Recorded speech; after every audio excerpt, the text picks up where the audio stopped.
sanuya Ikkur so tanin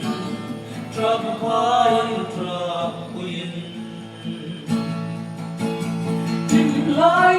yung sikam Kung tumaday suno Parang natuloy na Tilay kalen rulha Ni hundong kuivero Quando hihimana Mi disimvanuya Inahong kuma Pantay na antisi Ikim katutale Kalatu tinghayle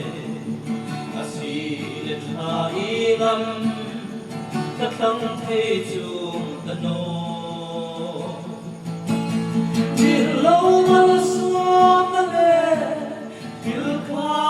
mong tunga Pandu'y katiling mo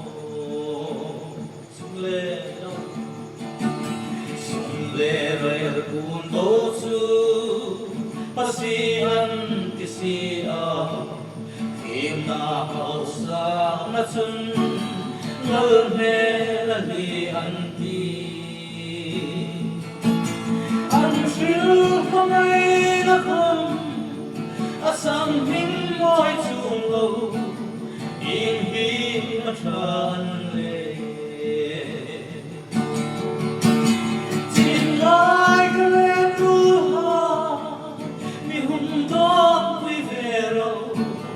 Quando hihimana Mi disimvanuya Inahong kuma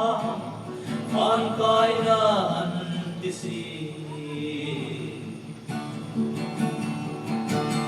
Pangkinlaw na rama Katatalaw sonhay Katay kakrailenhan Ibu kasunsupa Pinpuy kalen rule Anong kaying hindi Naitunayan lawni Tilay kalen rulha Mi hundong vivero Pandu'y hihimana Mi disimvanuya Inahong tunga Pantay na antisi